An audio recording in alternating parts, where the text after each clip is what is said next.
नमस्कार। BS network में आपका स्वागत है। मैं हूं बलबीर सिंह श्रीधर।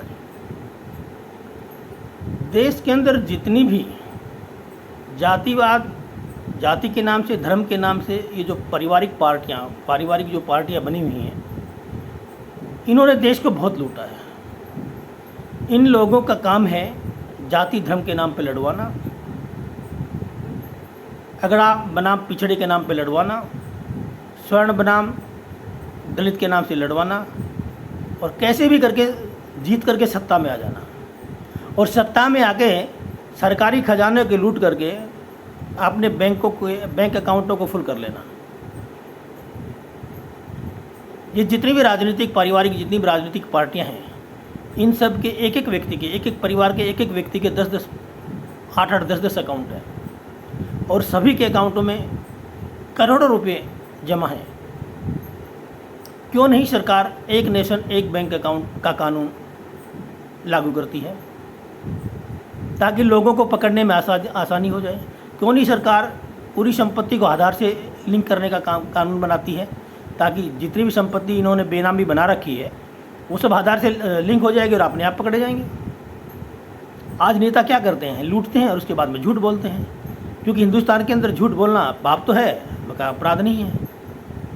क्यों नहीं सरकार झूठ बोलने को एक अपराध घोषित कर दे, एक राष्ट्रीय अपराध घोषित कर दे, भ्रष्टाचार को एक राष्ट्रीय अपराध घोषित कर दे, बल्कि भ्रष्टाचार को तो राष्ट्रद्रोह घोषित कर देना चाहिए और उसमें फांसी तक की सज़ा का प्रावधान होना चाहिए। अगर फांसी तक का प्रावधान, ऐसा कानून सख्त बन जाएगा देश के अंदर, ना कोई भ्रष्टाचार करेगा ना कोई झूठ बोलेगा। आज लोग क्या करते हैं? आज राजनीतिक पार्टियां के जो नेता है सत्ता में बैठते हैं, लूटते हैं, जब इंक्वायरी होती है तो आज साफे झूठ बोल देते हैं कि हमने काम किया ही नहीं। अरे भैया, नहीं किया तो कल तक तुम्हारे पास खाने के पैसे, रोटी खाने के पैसे नहीं थे। आज तुम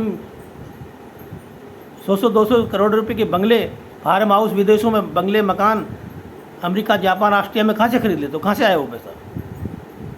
क्योंकि ऐसा कोई कानून देश में नहीं बना है। पॉलीग्राफ ब्रेन मैपिंग कानून अगर सरकार बना दे, आधे से ज़्यादा झंझट खत्म हो जाएगा, क्योंकि ऐसा कानून है नहीं। ऐसा कानून नहीं है तो नेताओं को डर है नहीं। आराम से धड़ल्ले से पार्टियां आते हैं, भ्रष्टाचार करते हैं। अगर किसी के ऊपर कानून कार्रवाई हो भी जाती है तो 2-4 साल अंदर होके फिर वो वापिस आ जाता है, फिर वो लूटना शुरू कर देता है। उनको पता है 2-4 साल अंदर रह के आ गए, कुछ नहीं बिगड़ा, आगे दोबारा से फिर वही काम अपनी दुकानदारी शुरू कर देते हैं। 200 करोड़ रुपये लूटने के बाद में अगर 5 साल जेल रह के भी आ गए तो क्या बिगड़ गया? कुछ भी नहीं बिगड़ा, उनको आदत पड़ जाती है। इसलिए देश के अंदर झूठ बोलने को भी एक अपराध घोषित करना चाहिए और भ्रष्टाचार को राष्ट्रद्रोह घोषित करना चाहिए। और एक काम और सरकार को करना चाहिए, 100 रुपये से बड़ा नोट सरकार को बिल्कुल चलन से बंद कर देना चाहिए। क्योंकि जितना भी भ्रष्टाचार होता है, रिश्वत होती है या इलेक्शन लड़ते हैं ये पैसा दे के, जो लोगों को पैसा दे करके जो वोट लेते हैं, ना कैश होगा, ना पैसा देंगे, ना वोट मिलेगा।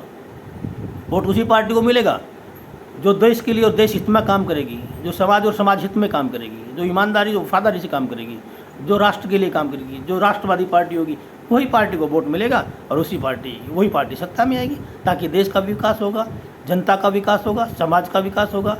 इस प्रकार से पैसे लेकर के वोट देना, बदले में वोट दे देना, पैसे के बदले में वोट देना, कब तक ये देश चलेगा?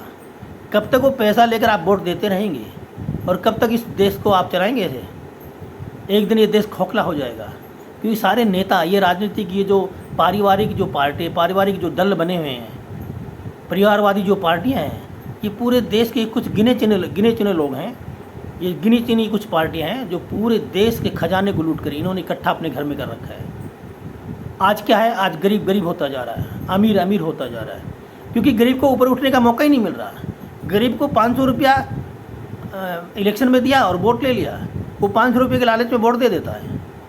उससे चलता है कि 500 रुपये मिला, 2 दिन तो चलेगा, 500 रुपये लेके 2 दिन चल जाएगा, लेकिन वो 500 रुपये में उसको वोट देकर उसको जिता के उसको 5 साल के लिए उसको एक लूटने के लिए एक मौका दे दिया। वो 5 साल आपको 500 रुपये, आपने 500 रुपये ले लिए, वो उस 500 रुपये से वोट से आपका जो टैक्स का जो पैसा है, जो आपकी गाड़ी की कमाई का जो पैसा है, वो आपके 5 साल तक लूटता है। वो आप बोल भी नहीं सकते, आप किसी काम के लिए जा नहीं सकते नेता के पास, तो जाएंगे तो वो सीधी सी भाषा बोलता है, आपने वोट दिया, मैंने आपको पैसा दिया, कोई एहसान नहीं किया है।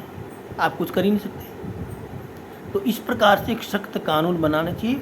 देश की सरकार को, भारतीय जनता पार्टी को, केंद्र सरकार को पुलिस चार्टर्ड कानून बनाना चाहिए, जुडिशरी चार्टर्ड बनाना चाहिए, पुलिस चार्टर्ड बना के, ताकि पुलिस 1 महीने में इंक्वायरी करके चार्जशीट दाखिल कर सके, ताकि जुडिशरी 1 साल के अंदर सारे गवाह और सबूतों के साथ सारे केस की सुनवाई करके 1 साल के अंदर अंदर फैसला दे सके।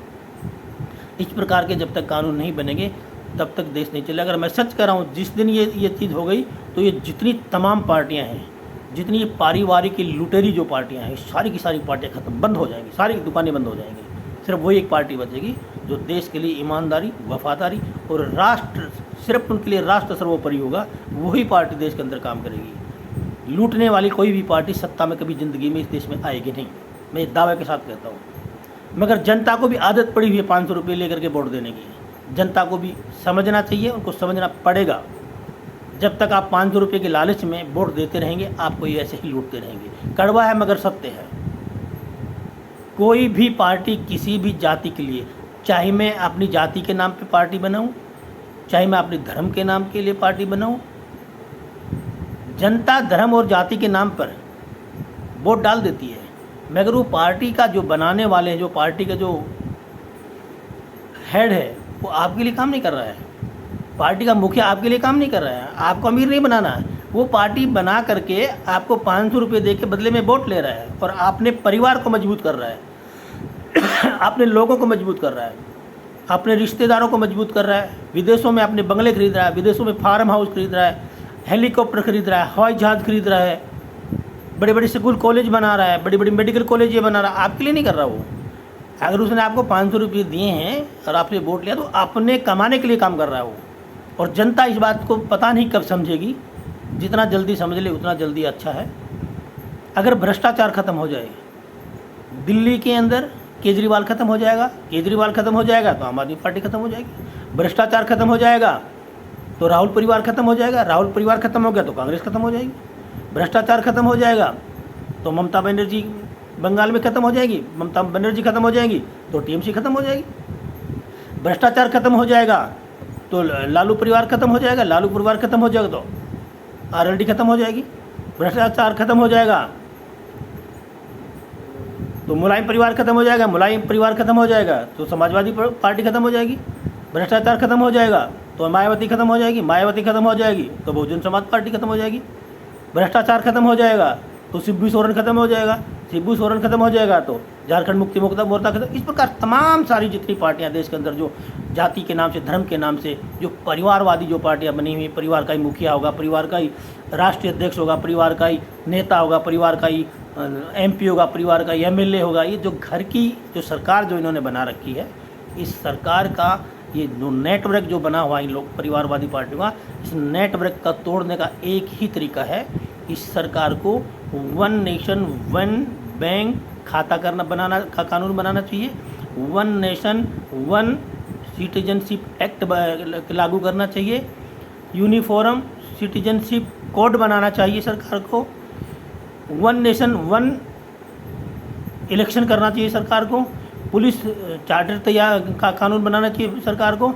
जुडिशरी चार्टर तैयार करना चाहिए सरकार को। इस प्रकार के तमाम सारे, और जिस प्रकार से सरकारी नौकरी के लिए आवेदन जब हम करते हैं, करने के लिए जो हमको टेस्ट देना पड़ता है, मेडिकल कॉलेज में एडमिशन लेने के लिए नीट का एग्ज़ाम देना पड़ता है, इस प्रकार की जिस प्रकार बाकी चीज़ों में जो टेस्ट देना पड़ता है, इसी प्रकार से राजनीति में एमपी एमएलए बनने के लिए भी लेजिस्लेटिव एक टेस्ट होगा, लेजिस्लेटिव असेंबली का एक टेस्ट, नेशनल लेवल का एक टेस्ट होना चाहिए। जो जिस टेस्ट को पार करेगा, जो पास करेगा, वो ही एमपी एमएलए का इलेक्शन लड़ेगा।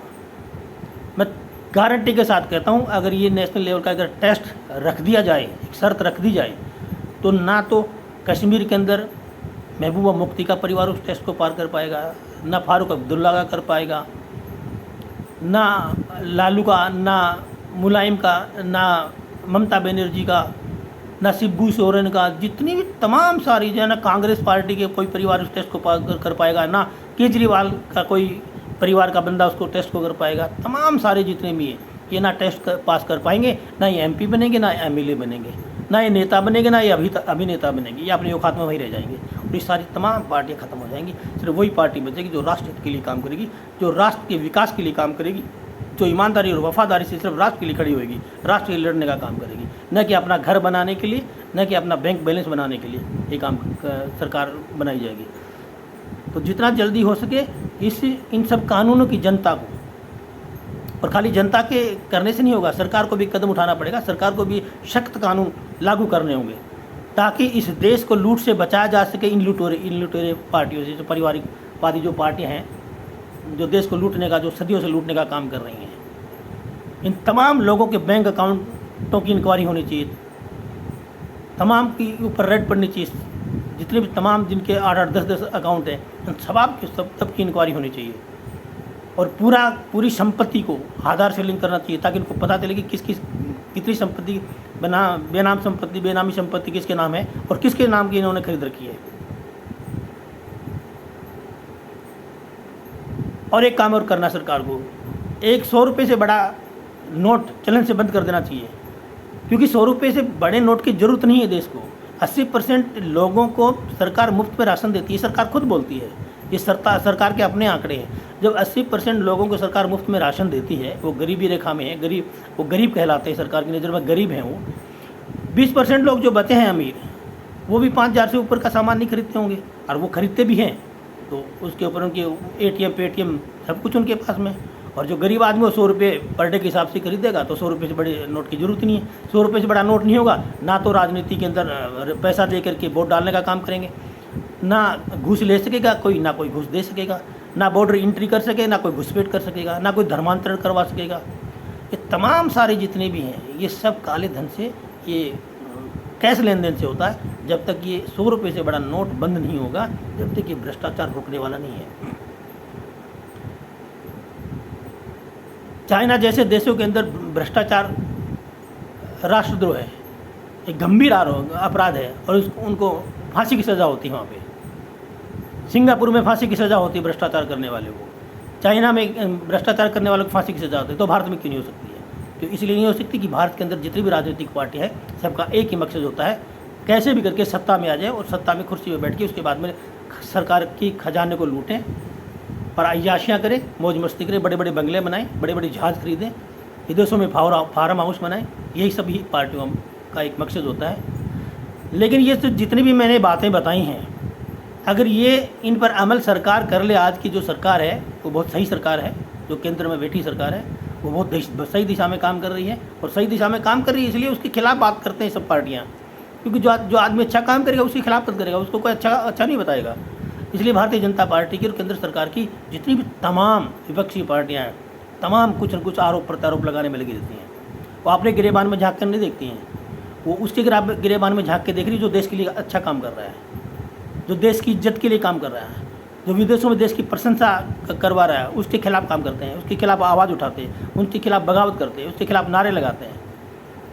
अब ये देखना है भारत की जनता को है, किसको सत्ता देनी, किसको नहीं देनी, ये किसी नेता के हाथ में नहीं है, किसी प्रधानमंत्री राष्ट्रपति के हाथ में नहीं है, ये सब पब्लिक के, जनता के हाथ में है। जनता जिसको चाहे गद्दी में बैठा दे, जिसको चाहे गद्दी से उतार दे। और इसलिए मैं पूरी जनता से ये अपील करता हूँ, मैंने जितनी बातें बताई उन पर अमल किया जाए ताकि देश के अंदर एक अच्छी स्वस्थ पार्टी आए और देश का सिर्फ और सिर्फ देश की समाज का, देश के नागरिकों का कल्याण करे, ना कि अपने बैंक बैलेंस की पूर्ति करे, ना कि अपने बैंक बैलेंस भरे। तो आज के अंक में बस इतना ही, कल फिर मिलेंगे किसी और अंक में। तब तक शेयर करिए, लाइक करिए, सब्सक्राइब जरूर करिए। जय हिंद, जय भारत।